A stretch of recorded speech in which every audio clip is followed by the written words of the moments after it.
Wurundjeri Elder,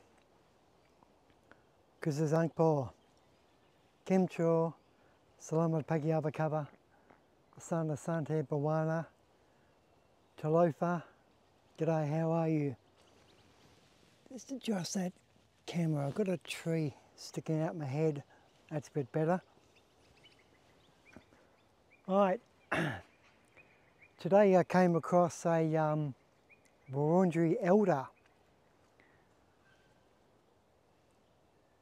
His name was Bill. As I came down here into the car park, there was a group of people and Bill was talking to this, it was an organised educational group, and he was stopping at these 6 signs. I've made 3 previous videos about Wurundjeri stories and the signposts here where they speak about the Wurundjeri clan or mob. So Bill was expanding on that to this group of about 20 people who are keen enough and interested enough to organise him to come along and speak and tell his story of his clan and mob and the land within and the spirits, etc., and the ancestry and history of, you know, Wonga and so forth, or William Barrack. But afterwards I was sort of walking up and down and wanting for these this class to end, and I wanted to speak to this elder, Bill. And I got the chance. He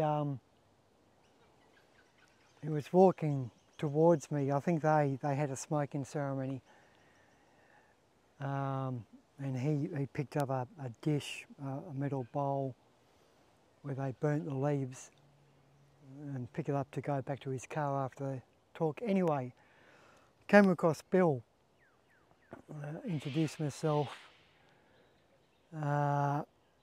as a short filmmaker and how I've experienced what we call, or what they call, Tikulara, the spirit within the land, or the spirits within the trees or the rocks or the waters.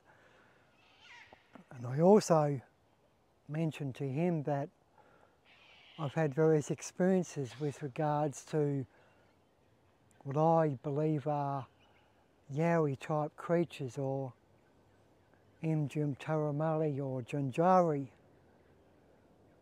or Junjari, which is basically the term of Bigfoot, or Sasquatch, or Sabe, or Yeti in Russia, also known as Capri and Almas in Asia and India. And I've spoken about this in my videos, about the importance of knowing that these, whether they shapeshift or not, I personally believe that certain ones do shapeshift and some are purely flesh and blood.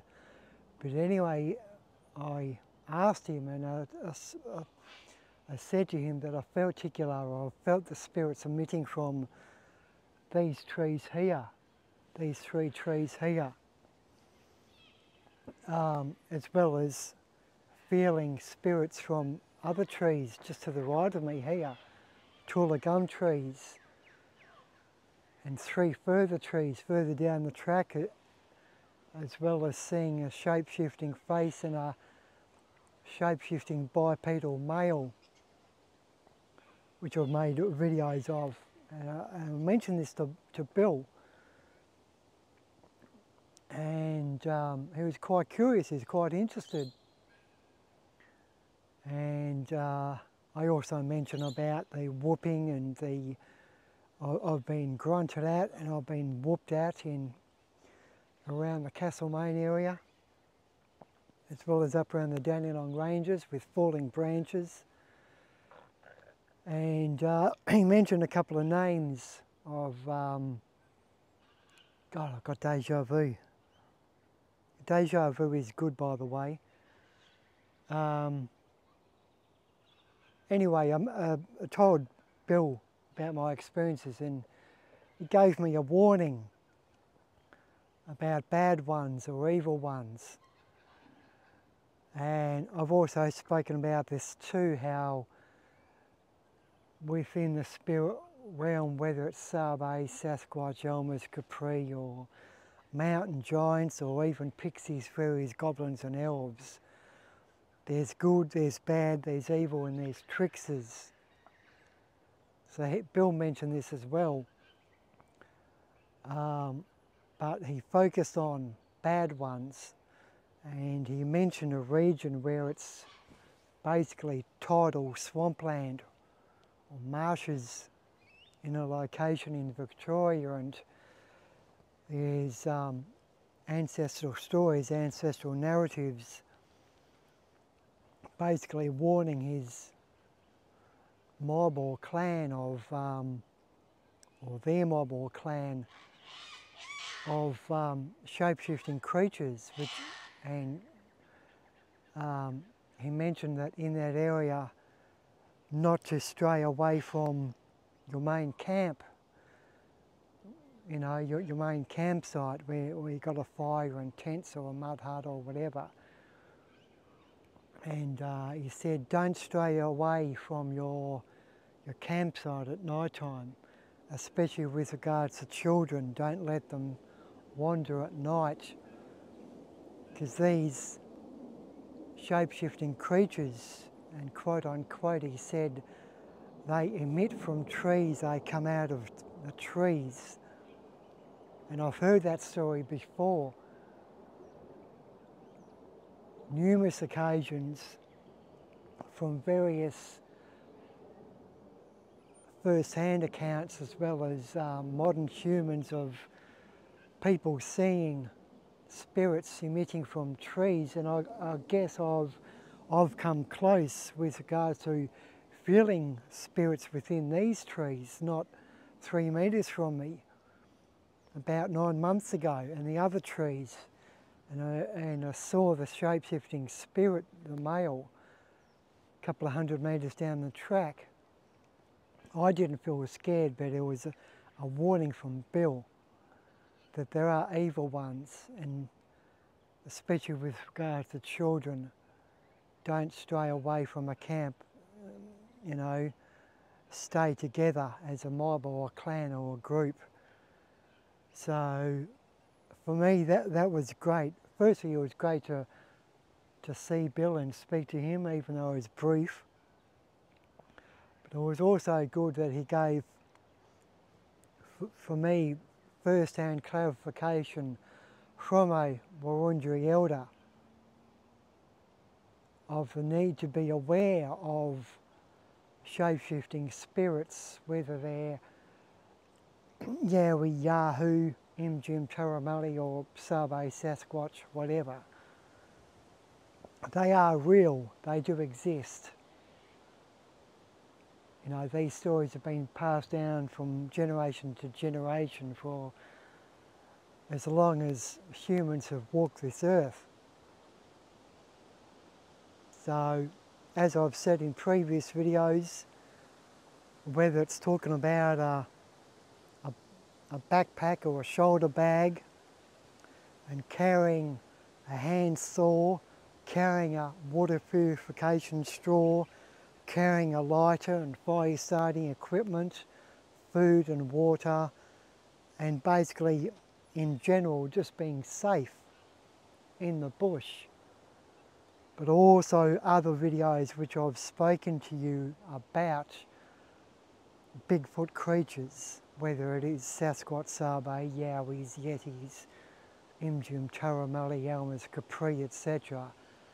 So yes, it was good first-hand account knowledge from Bill to me, but it was also, as I said, clarification, confirmation that we have to listen to our elders, and we have to listen to the First Nations peoples of the land which we walk, whether it's here in Australia or in India or Pakistan or Vietnam or United States or Western Samoa, wherever we are,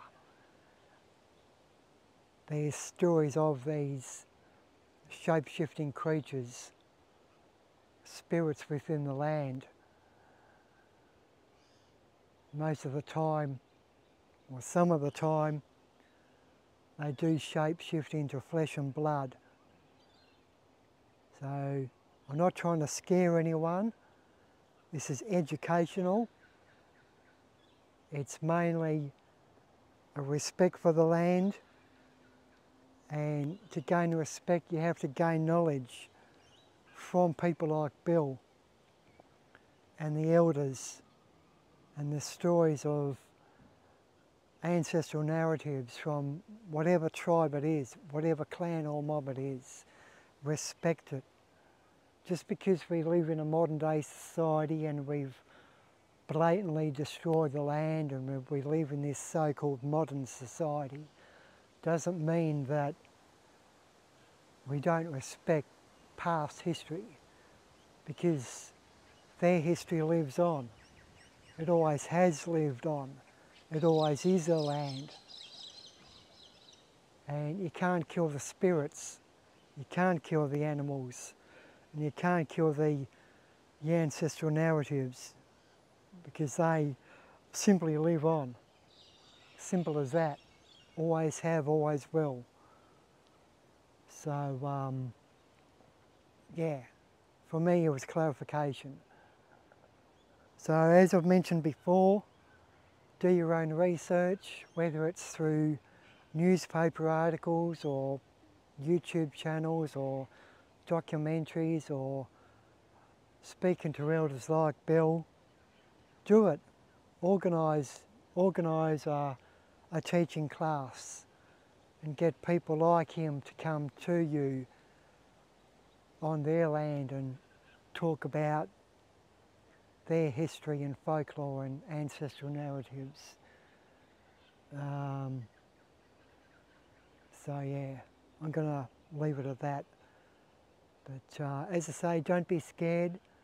We have to educate ourselves. We aren't educated in our mainstream education system about whether it's Tikulara, the spirit of the land and the spirits within, or shape-shifting bipedal hominoid creatures like Yowies, Elmers, Capri, Sasquatch, Sabe.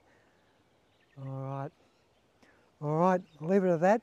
You be good, you take care, be prepared, and respect your elders and respect the First Nations peoples. They are a part of modern society, even though we aren't a part of them, which is unfortunate. We should be a part of them. We are a part of them. We've just ignored them. We have to get in touch with them. Anyway, I'm going to leave it at that. You be good, you be safe, and I'll talk to you boys and girls later. See ya.